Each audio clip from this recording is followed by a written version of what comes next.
He tossed the pen onto the mahogany table and laughed in her face. "You're nothing without me, Isabella.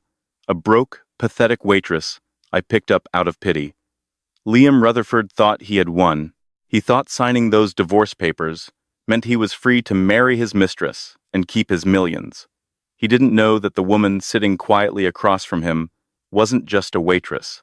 She was the sole heiress to the Sterling Empire, and the old man walking through the door wasn't a stranger. He was the billionaire who was about to turn Liam's world into dust. Buckle up. You aren't ready for this level of revenge. The conference room on the 45th floor of the Rutherford & Co. building smelled of expensive leather and stale ambition. Outside, the gray New York skyline loomed, but inside, the atmosphere was suffocating. Isabella Hart sat with her hands folded in her lap. She wore a simple, slightly worn beige cardigan and jeans that had seen better days. Her hair was tied back in a messy bun, a stark contrast to the sharp, aggressive decor of the office. Opposite her sat Liam Rutherford, the man she had loved for 3 years, the man she had nursed through a severe bout of pneumonia, and the man who was currently checking his Rolex Submariner with an expression of bored irritation. "Just sign the damn papers, Bella," Liam said, his voice dripping with condescension. He didn't even look at her. He was too busy typing a text message on his phone. A small, cruel smile played on his lips as he hit send. "Tiffany is waiting for me at Le Bernardin. We're celebrating." Isabella felt a sharp pang in her chest, but her face remained impassive. "Celebrating your divorce? That's tacky. Even for you, Liam." Liam finally looked up, his blue eyes cold and hard. "Celebrating my freedom, and the fact that I'm finally shedding the dead weight. God, look at you. You look like a tragic charity case. I don't know how I tolerated it for this long." Sitting next to Liam was his lawyer, a man named Simon Leach, who lived up to his surname. Leach pushed the document toward Isabella. "Mrs. Rutherford, Miss Hart, soon please. The settlement is more than generous. $5,000. That's enough to get you a bus ticket back to whatever trailer park you crawled out of." Isabella looked at the papers. "The prenuptial agreement," she said softly. "You insisted on it, Liam. Do you remember?" "Of course I remember," Liam scoffed, leaning back in his chair and crossing his arms. "I had to protect my assets. My tech startup was taking off. I couldn't have a gold digger like you coming after my future millions. Best decision I ever made." "The startup," Isabella murmured. "Nexus Dynamics." "Yes, Nexus Dynamics. The company I built. The company that just secured a Series B funding round of $50 million. You think you deserve a piece of that? Because you made me soup when I was sick?" He laughed, a harsh, barking sound. "Sign the papers, Bella. Take the $5,000. Don't make me embarrass you in court." Isabella picked up the pen. It was a heavy, black Mont Blanc. She remembered buying it for him for his birthday 2 years ago, using money she had saved from her tips at the diner. He hadn't even said thank you back then. "I'm not asking for your money, Liam," Isabella said, her voice steadying. "I just want you to admit one thing. Did you ever love me? Or was I just a placeholder until you found someone who fit your image better?" Liam sighed, rolling his eyes. "You were convenient, Bella. You were docile. You cooked, you cleaned, you didn't ask questions. But let's be real. I'm a CEO now. I need a woman like Tiffany. She's a model. She has connections. She knows how to dress. You're just plain, boring. Now sign." Isabella looked down at the paper. Dissolution of marriage. She didn't hesitate. She signed her name in a fluid, elegant script. Isabella Marie Hart. As soon as the ink touched the paper, Liam snatched the document away, grinning like a shark. He held it up, inspecting it. Finally, he breathed. "Done. Leach, file this immediately. I want the decree absolute by the end of the week." "Consider it done, Mr. Rutherford," Leach said, stuffing the papers into his briefcase. Liam stood up, buttoning his custom-tailored Italian suit jacket. He looked at Isabella with pure mockery. "Well, Bella, it's been underwhelming. You have 24 hours to get your junk out of my penthouse. Anything left behind goes in the incinerator." "It's not your penthouse, Liam," Isabella said quietly. remaining seated. Liam paused, a confused frown creasing his forehead. Then he laughed again. Delusional to the end. I pay the mortgage. It's my name on the mailbox. You pay the mortgage with the salary from the company, Isabella corrected. But the deed? You never checked the deed closely, did you? What are you babbling about? Liam checked his watch again. I'm leaving. Security will escort you out. He reached for the door handle. That was when the heavy oak doors of the conference room swung open, not from the inside, but from the outside. They opened with such force that they banged against the walls, silencing the room instantly. Two massive bodyguards in dark suits stepped in, flanking the doorway. And then he walked in. The man was in his late 60s, but he carried himself with the vigor of a man half his age. He wore a charcoal three-piece suit that cost more than Liam's car. His silver hair was swept back, and his eyes, steely, intelligent, and currently blazing with fury, were the exact same shade as Isabella's. It was Harrison Sterling. Liam froze. His mouth fell open. He knew this face. Everyone in the business world knew this face. Harrison Sterling was the CEO of Sterling Global, a conglomerate that owned everything from shipping lines to pharmaceutical companies. He was a billionaire several times over, a man who could crush companies with a phone call. Mr. Sterling?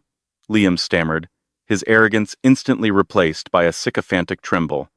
I didn't know you were in the building. Do we have a meeting? My secretary didn't. Harrison Sterling didn't even look at Liam.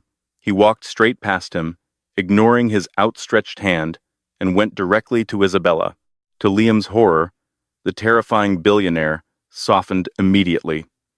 He reached out and gently took Isabella's hands in his. I'm sorry I'm late, Bella, Harrison said, his voice deep and gravelly. Traffic in Midtown was a nightmare. Are you all right, sweetheart? Isabella stood up and kissed the older man on the cheek. I'm fine, Daddy. Just tying up some loose ends. Daddy. The word hung in the air like a guillotine blade. Liam felt the blood drain from his face. He staggered back, bumping into the conference table. Daddy? He whispered. No, that's impossible. Her name is Hart. She's a waitress. Harrison Sterling slowly turned around to face Liam.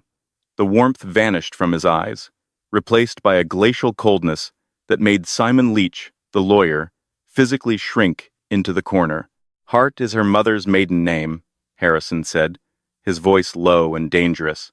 She used it because she wanted to find someone who loved her for who she was, not for my money. She wanted to build a life based on trust and hard work. Harrison took a step toward Liam. I was against it. I told her that men are greedy. I told her that if she hid her identity, she'd attract bottom feeders. But she insisted. She said, Liam is different, Dad. He has a vision. He works hard. So, against my better judgment, I let her play her game. Liam was shaking his head, his mind racing, trying to connect the dots. But, the money. We were broke. We ate ramen for months. If she was a Sterling, she lived on your budget because she respected you. Harrison spat. She wanted to be your partner. But do you really think a 24-year-old nobody gets approved for a Series A funding round from Vanguard Capital without a guarantor? Liam's eyes widened. Vanguard. That was my first big break. They funded Nexus Dynamics when no one else would. Vanguard Capital is a subsidiary of Sterling Global, Harrison revealed, his voice dripping with disdain. I approved that loan. Not because your business plan was good, it was mediocre at best, but because my daughter asked me to give her husband a chance. Isabella stepped forward, standing beside her father. She looked different now. The slouch was gone. She stood tall, radiating a quiet power that she had hidden for years. And the contracts with the logistics firms? Isabella asked, tilting her head. The ones that saved your quarter last year? Sterling Logistics, Liam whispered, feeling like he was going to vomit. Exactly, Isabella said. My wedding present to you. I pulled strings behind the scenes for 3 years, Liam. Every major success you've had, every door that opened miraculously for you, I held the key. Liam looked at the divorce papers on the table. The papers he had just practically forced her to sign. The papers that gave her $5,000 and cut all legal ties. Wait, Liam gasped. a desperate idea forming. He lunged for the table. The papers! I haven't filed them yet. We can tear them up. Bella, baby, listen. Harrison Sterling's bodyguard moved faster than light, blocking Liam's path with a chest like a concrete wall. You wanted them signed, Harrison said coldly. They are signed. But I didn't know, Liam pleaded, looking at Isabella. Bella, you lied to me. This is entrapment. You can't do this. I love you. I was stressed. Tiffany means nothing to me. Isabella laughed. It was a dry, humorless sound. Tiffany. The woman you bought a Cartier bracelet for using the company credit card? The company that my father effectively owns? I can explain, Liam sweated. There is nothing to explain, Harrison interrupted. You wanted a divorce. You have it. But now, we have business to discuss. Since you are no longer family, the protection I provided is withdrawn. Immediately. What does that mean? Liam asked, his voice trembling. It means, Harrison said, checking his own watch, a Patek Philippe, that as of 5 minutes ago, Sterling Global has called in its loans to Nexus Dynamics. All of them. You can't do that, Liam shrieked. The terms. We have 30 days. Read the fine print of your loan agreement, Mr. Rutherford, Harrison said calmly. The morality clause. Or perhaps the change of control clause. Since my daughter, who was acting as silent guarantor, is no longer your wife, the risk assessment has changed. The loans are due, in full, today.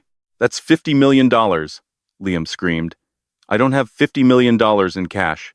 Then I suppose we will have to seize the collateral, Harrison said simply, which, if I recall, is the intellectual property of Nexus Dynamics and your personal assets. Liam turned to his lawyer. Leach, do something. Say something. Simon Leach was busy packing his briefcase. I'm afraid, Mr. Rutherford, that I cannot represent you in a conflict against Sterling Global. It's a conflict of interest. My firm does their retainer work. I resign. Leach scurried out the door, leaving Liam alone with the wolves. You have 24 hours to vacate the penthouse, Isabella said, echoing his earlier words. Actually, make it 2. I'm having the locks changed. The deed is in a trust, Liam, the Sterling family trust. You were just a guest. Liam fell back into his chair, completely defeated. But then, a flicker of malice returned to his eyes. He pulled out his phone. You think you can destroy me? Liam snarled. I still have the prototype, the new AI chip. It's on my private server. If you bankrupt me, I'll sell it to your competitors. I'll sell it to XingTech. Isabella smiled. It was a terrifying smile. The prototype? You mean the one you've been developing with your lead engineer, Marcus Thorne? Yes. Marcus is loyal to me. Marcus, Isabella said, pulling out her own phone, is my cousin. The silence in the conference room was deafening after the heavy oak doors clicked shut behind Isabella and her father. Liam Rutherford stood alone, his hands trembling as he gripped the edge of the mahogany table. The divorce papers signed, sealed, and lethal lay in the center like a detonated bomb. This isn't happening, Liam muttered to himself, pacing the room. This is a nightmare. I'm Liam Rutherford. I'm a tech visionary. I don't lose. He lunged for his phone, his fingers fumbling as he dialed his lead engineer. He needed that prototype. If he could secure the AI chip, he could sell it to a competitor for enough cash to flee the country and start over. He'd leave the debt, the lawsuit, and Isabella behind. Come on, pick up, he hissed. The line clicked. This is Sebastian. Liam froze. Sebastian? Who is this? I called my lead engineer. You called the number for the man you knew as Mark. The voice on the other end said, cool and amused. But that was just a role I played, Liam. My name is Sebastian Sterling, Isabella's cousin. Liam felt the blood drain from his face. You were in on it? The whole time? In on it? I orchestrated the tech architecture based on Isabella's designs, Sebastian replied. Did you really think you were the genius behind Nexus Dynamics? You can barely code in Python, Liam. Bella did the heavy lifting at night while you were networking at bars. I just implemented her work. And by the way, the server you think holds the prototype? It's been wiped, formatted, gone. You can't do that. That's corporate sabotage, Liam screamed, spit flying from his lips. It's not sabotage if the intellectual property belongs to Sterling Global, Sebastian said. Check your employment contract, Clause 14B. All IP created using Sterling-affiliated funding remains the property of the grantor. You signed it without reading it 3 years ago because you were too busy staring at your new Porsche. The line went dead. Liam stared at the phone, his breathing jagged. He was cornered. Suddenly, the door opened again. It wasn't Isabella. It was a team of 4 security guards, led by the building's head of security, a man named Brock, who had always been friendly to Liam. Today, Brock's face was stone. Mr. Rutherford, Brock said, stepping forward, we've been instructed to escort you from the premises. Escort me? Liam laughed, a high-pitched, hysterical sound. I'm the CEO. This is my building. Not anymore, sir, Brock said, unhooking a pair of handcuffs from his belt. The board of directors just held an emergency vote via conference call. Harrison Sterling holds 51% of the voting shares through shell companies. You've been ousted for gross misconduct and financial liability. You are trespassing. Handcuffs? Liam backed away, knocking over a chair. You can't be serious. The police are waiting downstairs regarding allegations of embezzlement, Brock said calmly. Apparently, there are discrepancies in the company accounts.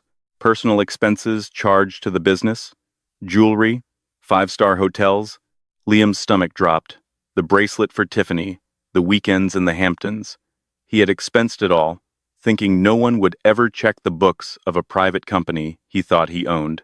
I need to make a call, Liam gasped. My lawyer. Mr. Leach has already issued a statement distancing himself from you, Brock said. You have the right to remain silent, but I suggest you start walking. Liam bolted. He didn't think. He just reacted. He shoved past the guards, sprinting into the hallway. He knew the service elevator code. He had to get out. He had to get to Tiffany. She had money, or at least, she had the jewelry he'd given her. They could pawn it. They could run.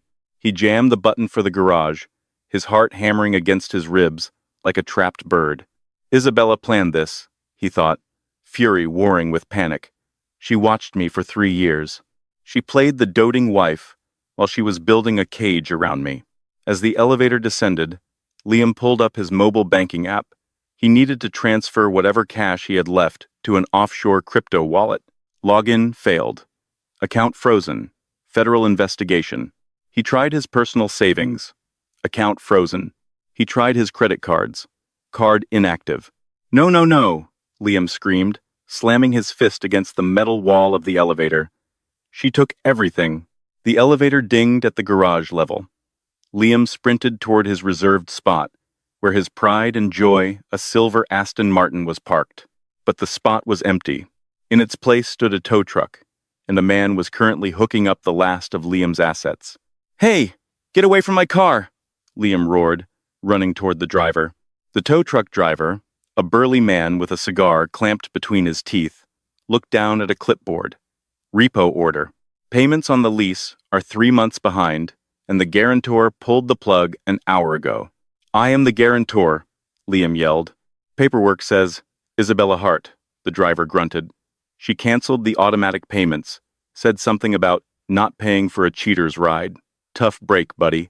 Liam stood in the empty parking spot, the smell of exhaust fumes choking him. He had nothing. No company, no car, no money. But he still had Tiffany. Tiffany loved him. She had told him so, just this morning. She said he was the most powerful man she'd ever met. She would stand by him. They would fight this together. He ran out of the garage and hailed a taxi. He had a crumpled $20 bill in his pocket, the last of his fortune. Le Bernardin, he barked at the driver. And step on it. Le Bernardin was cool, quiet, and smelled of money.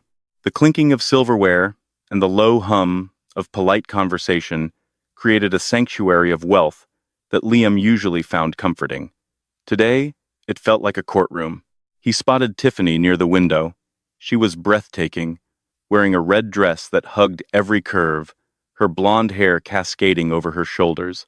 She was laughing at something on her phone, a glass of vintage Dom Perignon in her hand.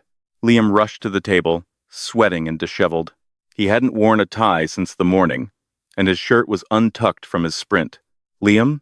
Tiffany looked up, her smile faltering. You're late. And, my God, look at you. You look like you ran here. Is everything okay? Liam collapsed into the chair opposite her. Tiffany, listen to me. We have to go. Now. Tiffany frowned, setting down her glass. Go? I just ordered the tasting menu, and another bottle of Dom. What's wrong with you? Isabella, Liam gasped, grabbing her hand. She's not who we thought she was. Tiffany rolled her eyes, pulling her hand away. Don't tell me she refused to sign. Did you have to pay her more? Ugh, she's so desperate. She signed, Liam said, his voice trembling. But Tiffany, she's a Sterling. Harrison Sterling's daughter. Tiffany stared at him blankly. Then she laughed. That's a good one, Liam. The waitress? A billionaire heiress? You're funny when you're stressed? It's true, Liam hissed, leaning across the table. Her father walked in. He owns everything. The company, the apartment, the car. He froze my accounts. He fired me. They're seizing everything.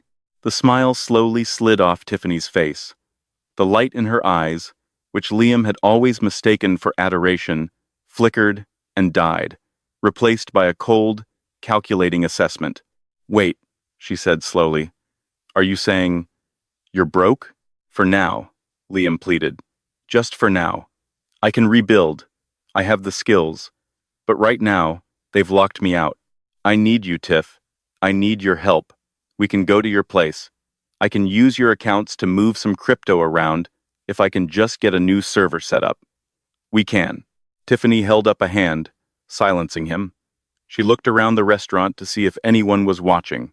My place? She said, her voice dropping an octave. Liam, my lease is up next week. You promised to pay the renewal. And my accounts? I have maybe $2,000 to my name. I'm a model, remember? I don't exactly have a 401k. But we have each other, Liam said, reaching for her again. You said you loved me. You said I was your soulmate. Tiffany let out a sigh, the kind one might use when dealing with a slow child.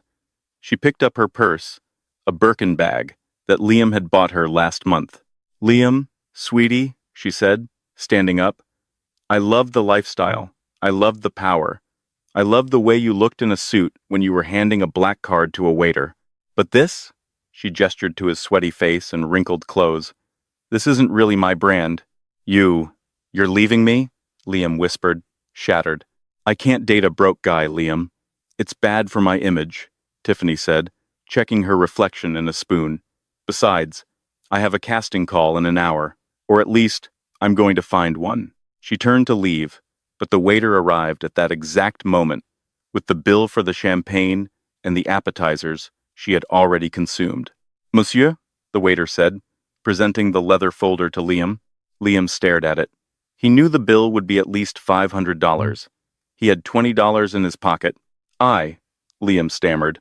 Tiffany, can you? Tiffany laughed, a harsh, brittle sound. Not my bill, darling.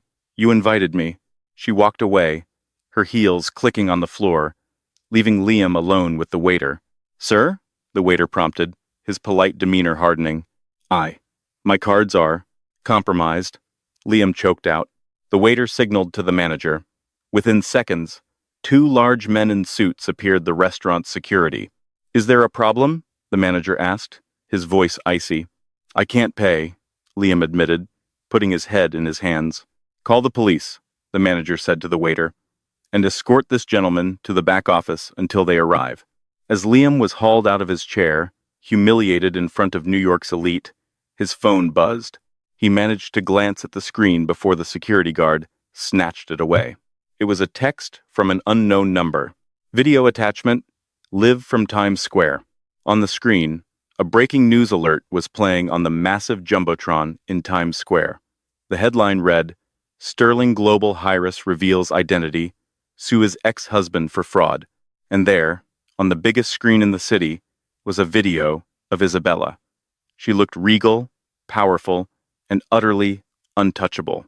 She was holding a press conference, For years I lived in the shadows to support a man I believed in, Isabella said to the cameras, her voice amplified to the world. But betrayal has a price, and today, the bill is due. Liam watched as the security guard turned the phone off. Move it, the guard growled. Liam was dragged into the kitchen, the smell of dishwater replacing the scent of expensive perfume. He was at rock bottom. But Isabella wasn't done yet. The Manhattan Criminal Court was a far cry from the plush leather chairs of Nexus Dynamics. The air smelled of floor wax and nervous sweat. Liam sat at the defendant's table, clad in a cheap, ill-fitting suit provided by his public defender, a harried woman named Miss Reynolds, who had barely looked at his file. Mr. Rutherford, Judge Holloway boomed, peering over his spectacles. You are charged with 3 counts of corporate embezzlement, 2 counts of wire fraud, and 1 count of intellectual property theft. How do you plead? Not guilty, Liam shouted, standing up before Miss Reynolds could stop him. This is a setup. I am a victim of a corporate vendetta, the gallery murmured. Liam turned to look at the benches, hoping to see a friendly face. Maybe a business partner? A friend? Even Tiffany? But the pews were empty of his friends. Instead, the front row was occupied by 3 people. Harrison Sterling sat in the middle, looking like a king on a throne. To his left was Isabella. She wore a tailored navy suit that screamed power, her hair blow-dried to perfection. She looked nothing like the woman who used to scrub his floors. And to her right sat a man Liam recognized, with a jolt of nausea. It was Ethan Caldwell. 5 years ago, before Liam had made his millions, Ethan had been a rival. They had competed for the same internship at a major tech firm. Liam had sabotaged Ethan's final project, deleting key files the night before the presentation to win the spot. Ethan had been disgraced, fired, and blacklisted. Liam had laughed about it for years. Ethan stood up. He wasn't wearing an intern's hoodie anymore. He was wearing a bespoke suit, and he walked with the predatory grace of a man who owned the room. He approached the prosecutor's bench.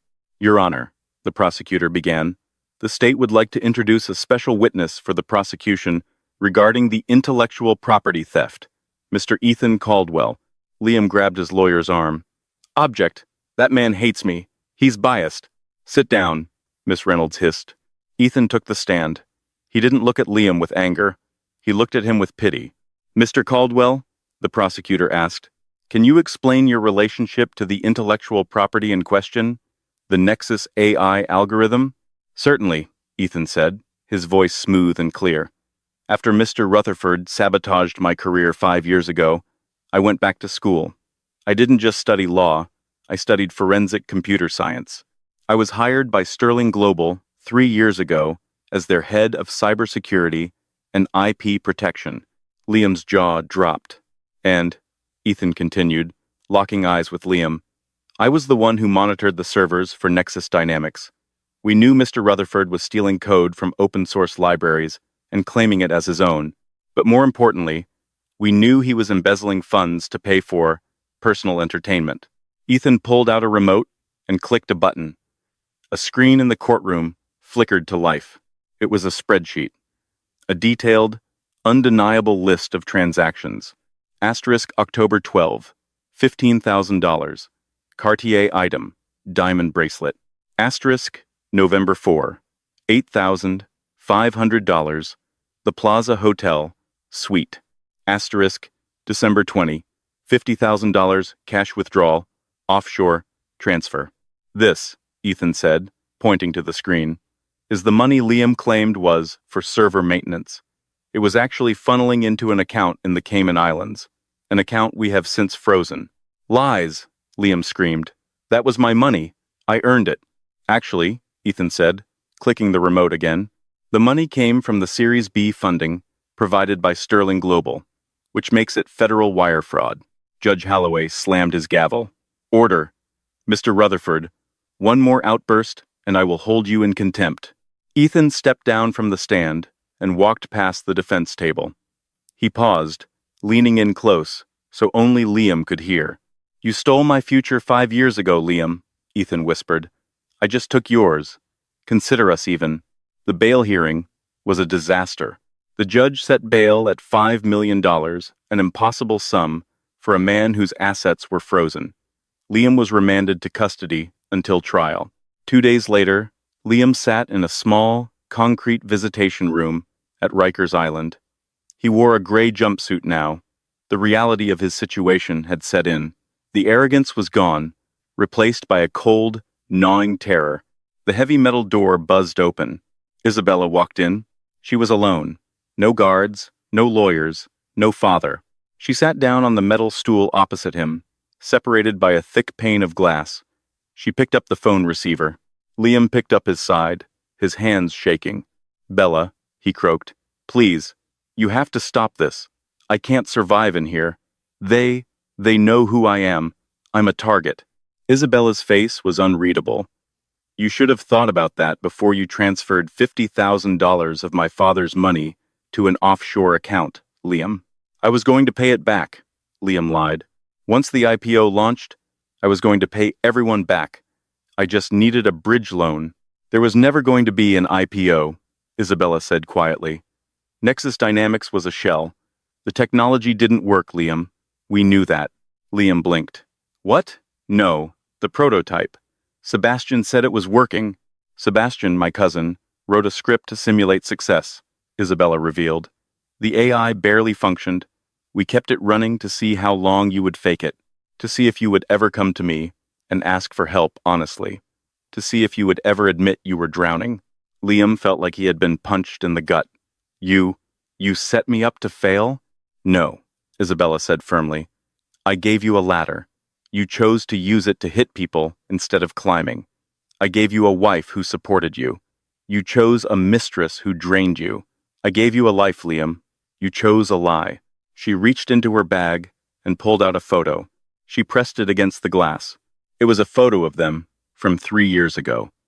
They were sitting on the floor of their first apartment, eating pizza out of a box. Liam looked happy then, genuinely happy. "Do you remember this?" Isabella asked, her voice cracking slightly. "This was the night you promised me that money wouldn't change us. You said, 'As long as I have you, Bella, I'm the richest man in the world.'" Tears welled up in Liam's eyes. He remembered. He had meant it then. Or he thought he did. "I still love you," Liam whispered, a desperate final gambit. "I do. I lost my way, Bella. But I love you. Please, drop the charges. I'll sign anything. I'll go away. Just don't leave me in here." Isabella looked at him for a long, agonizing minute. For a second, Liam thought he saw her resolve waver. He saw the waitress who used to massage his shoulders after a long day. Then she slowly lowered the photo. "The Isabella you loved is gone, Liam," she said, her voice hardening into steel. "You killed her the day you laughed while signing those divorce papers. You didn't just break my heart. You insulted my intelligence. And you disrespected my family." She stood up. "Ethan and I are refiling the civil suit tomorrow," she said. "We're going after your future earnings, too. If you ever get out of here, every dime you make until you're 80 will go to a charity of my choice. Specifically, a charity that helps women restart their lives after financial abuse." "Bella, wait!" Liam shouted, banging the receiver against the glass. "Don't do this. You can't leave me with nothing." Isabella turned at the door. She looked back at him one last time. "You have exactly what you had when you met me, Liam," she said. "Potential. Let's see if you can do anything with it this time, without a sterling holding your hand." The door buzzed. She walked out. Liam sat alone in the silence, the receiver dangling from his hand. He looked at his reflection in the glass. He didn't see a CEO. He didn't see a visionary. He saw a man who had been handed the world on a silver platter and had thrown it in the trash for a fake diamond. He hung up the phone. The guard stepped in. "Time's up, Rutherford. Back to the cell." As Liam was led away, the news played on a small TV in the guard booth. Breaking news. Sterling Global announces new CEO. Isabella Sterling to take the helm, with Ethan Caldwell named as Chief Legal Officer. Stock prices soar. Liam watched as Isabella shook hands with the board of directors. Ethan smiling by her side. They looked unstoppable. And Liam Rutherford realized for the first time, that the drama wasn't just a story. It was his life. And the credits were rolling. 5 years later. The November rain in New York City felt different when you were poor. It didn't feel like a romantic backdrop for a jazz song, or a reason to stay in bed with a lover. It felt like an assault. It was a cold gray sheet that soaked through the thin soles of cheap shoes and settled into your bones. Liam Rutherford stood under the awning of the service entrance at the Pierre Hotel, shaking the water from his umbrella, a broken $3 thing he'd bought from a street vendor. He wasn't wearing a bespoke Italian suit, tailored to hide his flaws anymore. He was wearing a polyester vest that smelled faintly of industrial detergent and someone else's sweat, a white shirt that chafed his neck, and black trousers that were hemmed an inch too short. It had been 5 years since the gavel fell. 24 months in a minimum security facility, upstate for wire fraud and embezzlement, had been the easy part. Prison was boring, but at least he had a routine. The real punishment began the day he walked out.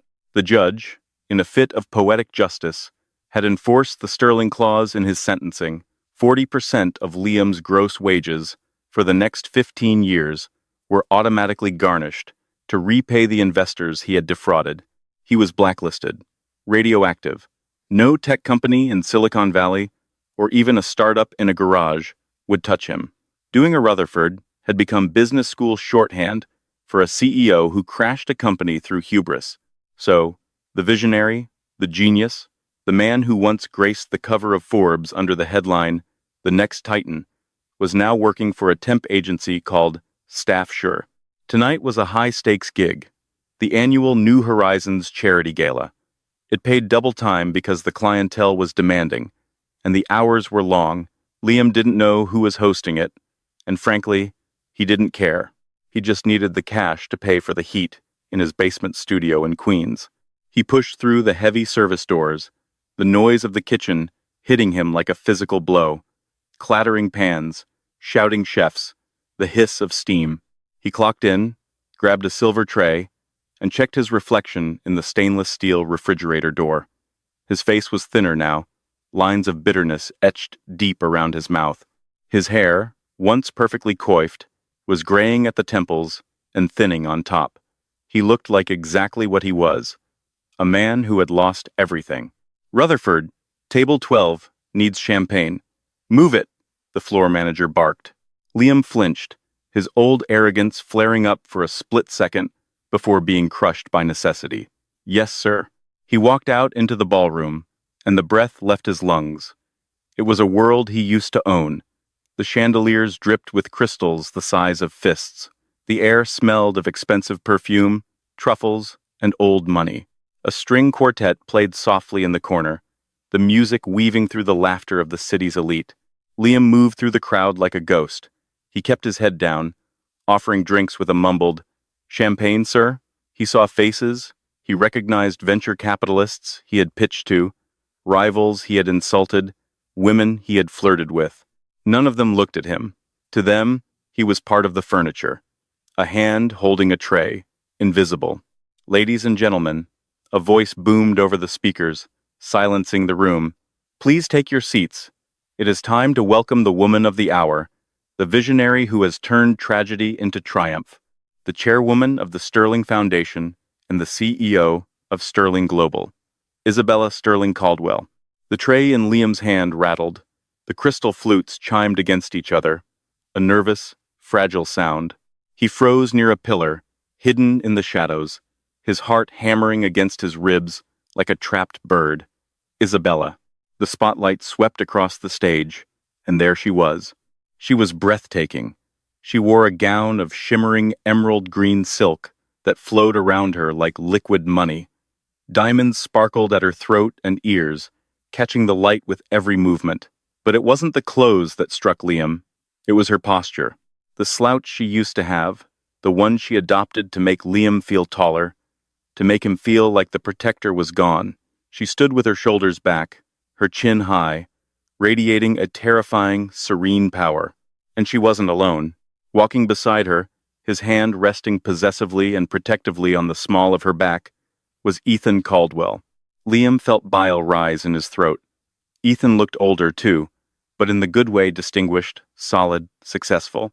He looked at Isabella, not with the hungry, calculating eyes of a man who wanted a trophy, but with the steady, adoring gaze of a partner.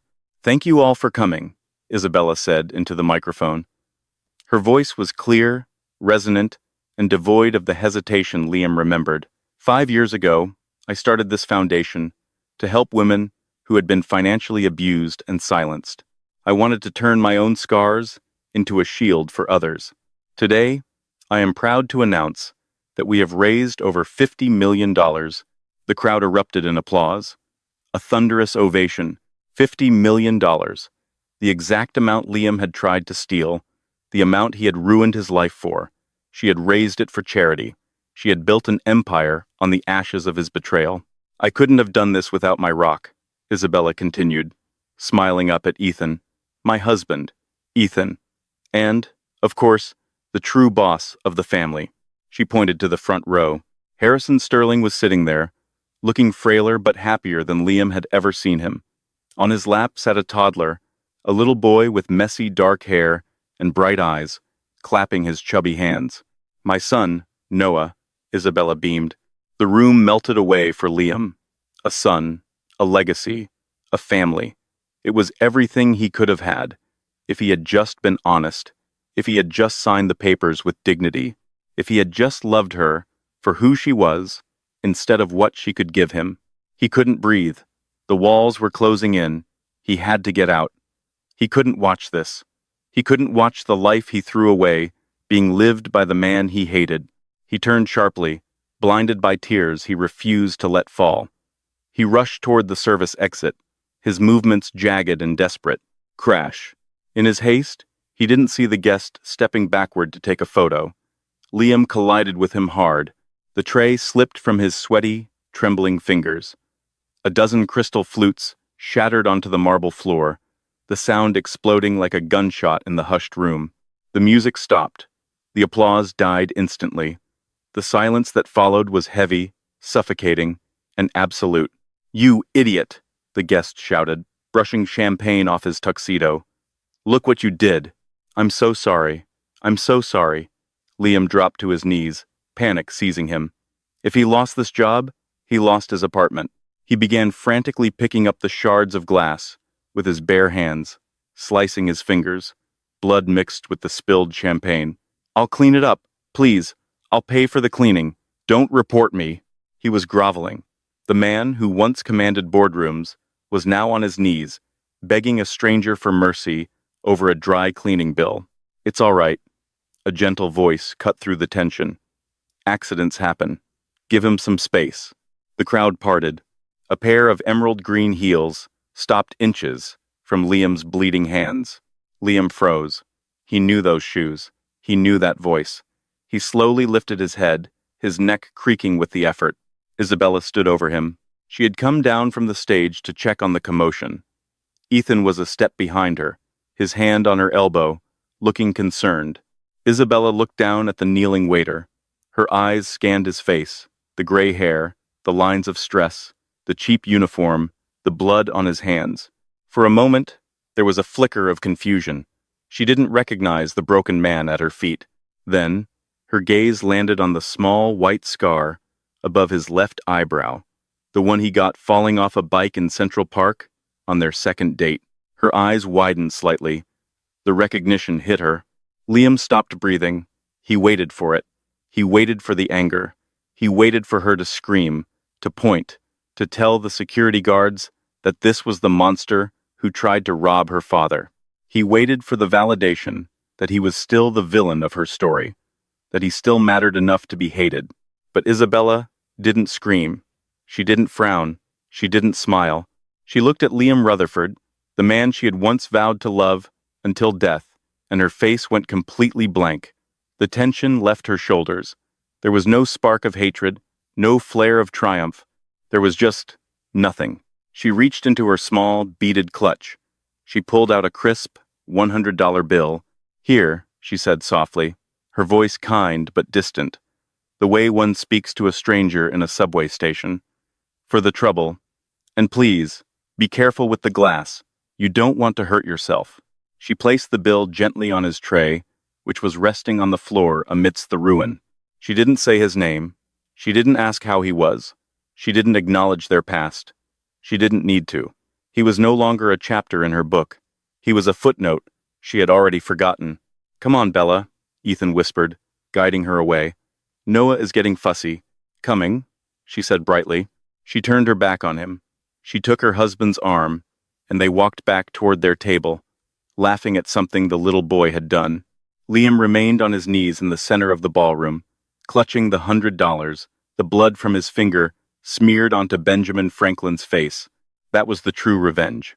It wasn't the prison sentence. It wasn't the poverty. It was the fact that she had looked him in the eye and felt absolutely nothing. Hate would have meant he still had power over her. Indifference meant he was dead. Liam Rutherford watched the woman he lost dance with the man she deserved. The music swelled back up, the conversation resumed, and the world moved on, leaving him exactly where he belonged, alone on the floor, picking up the broken pieces of a life he had shattered himself. And that is how the mighty fall.